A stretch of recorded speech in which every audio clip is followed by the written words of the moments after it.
接下來我們持續關心到的是，川普這一次不演了，直接呢對這個納坦雅胡以色列總理飆髒話，他還嗆以色列說2小時就會滅國。那納坦雅胡這一次是急瘋了，尤其呢在1年之內，以色列的方面打伊朗2場大戰，被視為是根本就白打一空啊！到底在忙什麼？今天就這些議題會一起來做關心。好，美國跟伊朗即將要簽署這個和平的備忘錄，現在最緊張也最不高興的人，恐怕就是在以色列了。在川普宣布停火之後，沒有想到以色列又再度的大動作。這一次交火的對象就是在黎巴嫩南部的真主黨，雙方又再次的打起來了。這一次在黎巴嫩南部可以看到這個炮火持續的是滿天飛哦，到處都可以看到無人機、火箭持續的在這邊互相做轟炸。那麼我們要持續看到的是，在這個軍事行動進行的同時，以色列總理納坦雅胡又站出來，他很堅決的說，接下來的動作，以軍絕對不會撤出加薩，不會撤出黎巴嫩，也不可能會撤出敘利亞，並且呢，等一下我們會看到，他也說要在這邊建立長期安全的緩衝區哦，包括了以色列總理說的，他要在加薩、在黎巴嫩的南部，還有在敘利亞的部分建立這個安全緩衝區。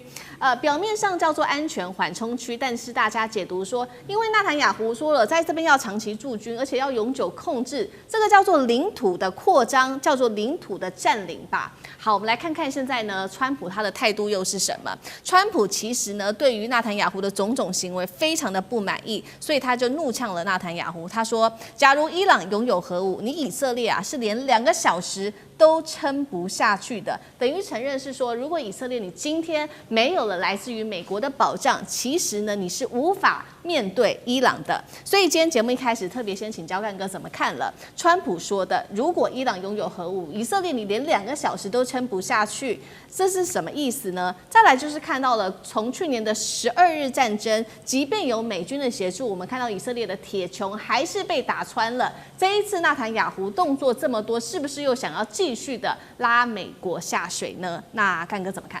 我剛才上次講的對啊，真的，川普他要從裡面抽出來，拜託，我現在已經我的這個政治宣誓已經達到了，現在你們兩邊啊，變成什麼？變成我的煩惱嗎？不行不行不行，我還是要抽身，然後讓你們以色列跟伊朗彼此都冷靜一下。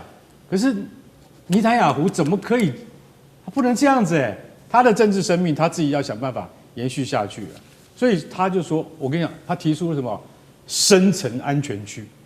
以色列他需要深層安全區的原因，是因為他現在還是面臨真主黨的威脅，對不对？所以他在黎巴嫩的行動他是不能夠停止的。那在這種情況底下，於是尼坦雅胡他就說，我跟你講，我們絕對不會退出加薩，不會退出黎巴嫩，更不會退出敘利亞。那你去想一想，從以色列的國土往上一看，先到了加薩，再到了黎巴嫩，再往北就到敘利亞，它的國土延伸。為什麼我講國土延伸？就是它實際控制範圍已經往北至少500-600公里了。代表什麼？代表這都在以色列國防軍的掌控底下，這樣我才會感覺到安全。南邊不用顧，為什麼南邊不用顧？南邊是西奈半島，再過去就是埃及。埃及在40年前就不跟以色列打仗了，所以他現在要往北擴充。可是這個在伊朗的眼裡就是眼中釘，為什麼？因為伊朗長期在支持真主黨的，對不對？所以在這種情況底下，我說一句實在話，他的所謂的深層緩衝區或是安全區，就代表以色列要長期駐軍。長期駐軍絕對不是真主黨能夠接受，也不是伊朗能夠接受。所以這裡面埋下一個很大的問號，為什麼呢？因為如果說以色列你要長期這樣佔領的話，那對於阿拉伯世界而言是很大的威脅，對不對？那川普講那句話，其實你要深深思考說，如果伊朗擁有核武的話，你以色列連2個小時你都撐不下去啊！意思就是說什麼？他有的話早就拿來打你了啦，他當然沒有嘛。那後面他這句話他就沒有講了。因為我川普的努力嘛，所以伊朗到現在沒有核子武器可以拿來對付你。結果現在停火協議MOU 初步達成了，以色列最大報紙叫做《新消息報》他的頭版標題就寫什麼，你知道？爛協議，說美國你跟伊朗達成的這個協議是最爛的，為什麼？因為裡面沒有以色列的角色。奇怪，你們達成協議，我也是這個中間很重要的一份子啊，怎麼沒有以色列代表來啊？對不對？你跟卡利巴夫簽協議的時候，要有以色列代表在現場啊，沒有，川普直接摒棄了以色列，直接以色列你不要來，為什麼？你一來攪局，我跟你講，我們啥協議都不用談了。所以尼坦雅胡等於是被背棄了，背棄可能太嚴重，被放棄了。這件事情我要把你放棄，因為我上次跟你連講2天，尼坦雅胡，你不要空襲貝魯特，我快要達成協議了，結果。話才剛講完，炸彈又丟到貝魯特了。所以你這個朋友哈，我跟你講哈，我真的不能夠信任你。我們要簽協議的時候，以色列你不要給我摻一腳，不然的話太危險，達成不了。所以其實以色列他希望，就說我至少2次戰爭，去年6月的12日戰爭，跟今年跟美國一起打，要達成一點什麼？哪一點？讓那個伊朗的統治階層動搖，進而變成什麼神學政權能夠倒台都沒有達成，這個仗等於是白打了吧？真的是白打了。然後在最後關頭，你還被川普一腳踢出去。他現在我看滿臉都很難看，因為接下來他的國際地位會更艱難。以色列他出兵，或者說他在加薩地帶再用兵的正當性會更糟糕，這就是他們最難堪的地方。好，這樣子整整打了1年，2次的戰爭，一次是去年的12日戰爭，一次是這一次的美伊戰事。原本以色列設定的目標也都沒有達成，那他現在又新設定了一個目標，剛剛幹哥幫我們提到了嘛，深層安全區。那包括他說要在加薩、黎巴嫩南部、敘利亞建立安全的緩衝帶，真的有可能嗎？那背後的盤算，謝大使有怎麼看？事實上背後的盤算就是擴大領土範圍嘛。對，因為以色列的國家1948年成立的。他說我是復國，但他前一個國家幾乎快2000年以前的。對，你2000年以後你說我復國，那只能說2000年以色列這個國家不存在。那1948年建復國以後，他每一寸土地以前在過去2000年都是別人的土地啊。所以你要說。這個深層區域概念，它是安全需求還是領土擴張，還是擴張勢力？深層安全區基本上就是說，以色列的安全需求就是要勢力擴張，沒有勢力擴張，以色列就沒有安全。所以這兩個是一體的啊。那你以黎巴嫩來講的話，黎巴嫩它現在的國土距離以色列所要的安全線。已經怎麼？就是說，以色列的邊界離現在的它所有安全線已經向北推了20公里了。20公里到什麼？到一條河叫利塔尼河。利塔尼河往南走20公里就到現在黎以邊界。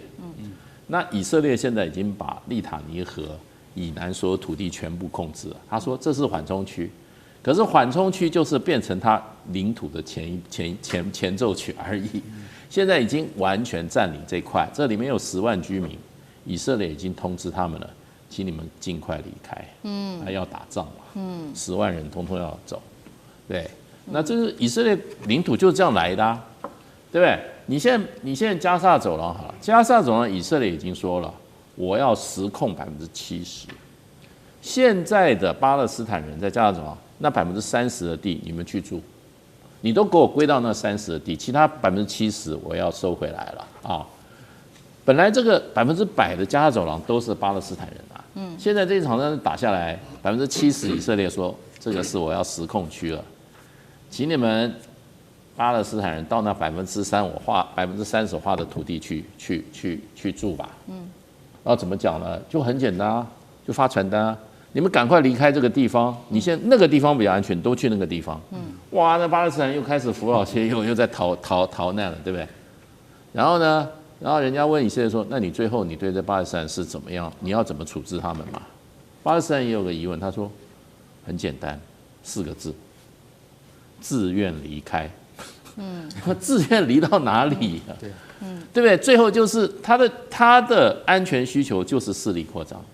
沒有勢力擴張的話，就沒有今天的以色列了。對，所以你看它已經在擴張了。這一次戰爭，你看從加薩走廊戰爭開始，整個加薩走廊它拿了70%了。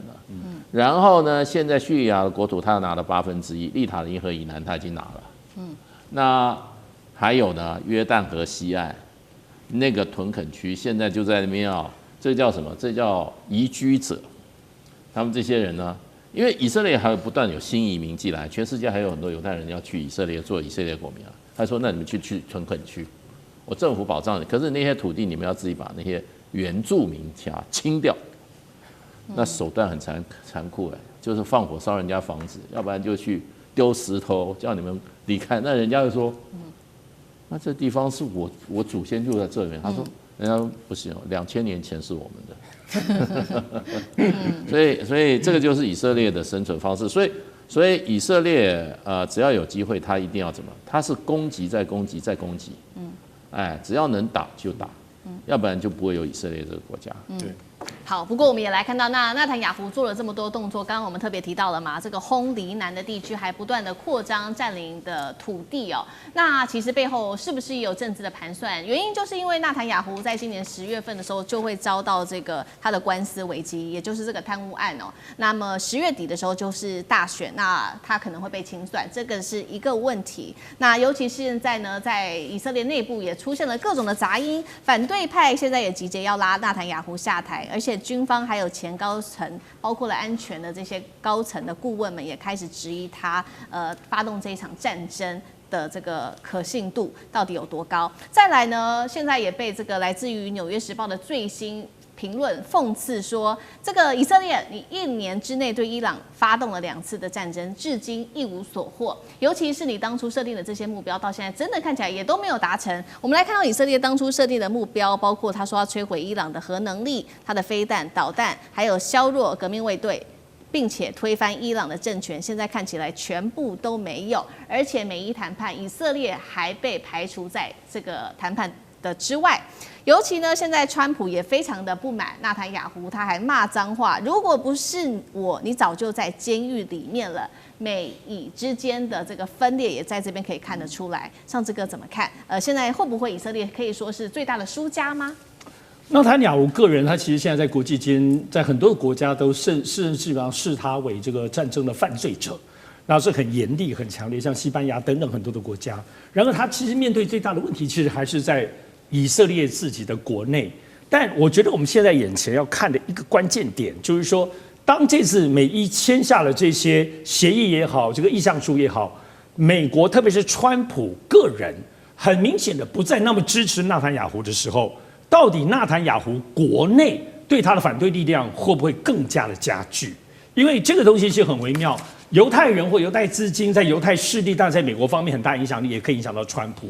可如果這次川普就是幡然醒悟，就是沒有要跟納坦雅胡站一邊，甚至有所切割了，這些言語上的重話的切割，乃至於未來軍事行動上的很多切割，也制止他們在打黎巴嫩。納坦雅胡怎麼辦呢？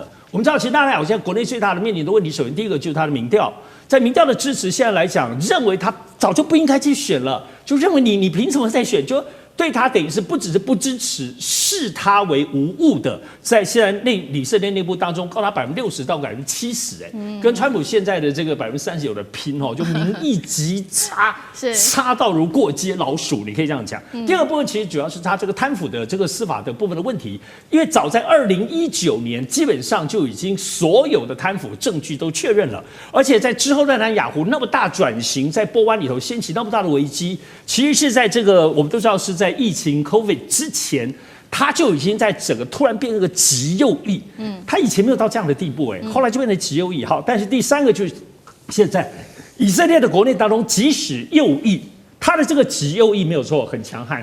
然而右翼當中，包括那些軍方很多人，其實跟他的路線也不見得一樣哦。包括對加薩、對人質的部分態度，大家也是涇渭分明。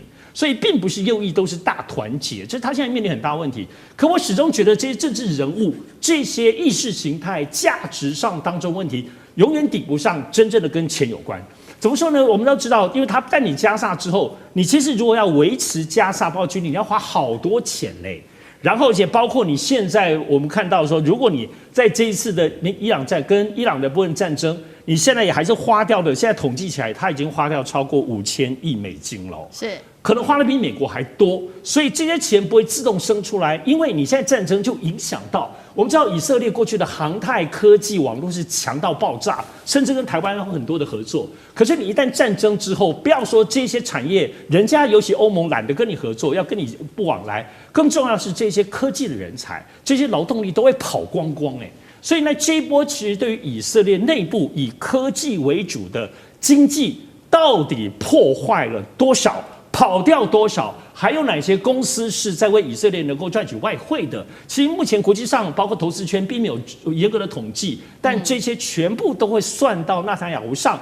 一旦以色列的大部分人覺得哇，公司找不到年輕人就活不下去怎麼活得這麼糟糕？我覺得納坦雅胡就真完蛋了。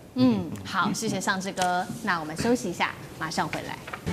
地緣政治、內中之爭、戰略價值。強權崛起，小國生存，現在與未來洞悉事件走向，掌握世界脈動，全球觀點。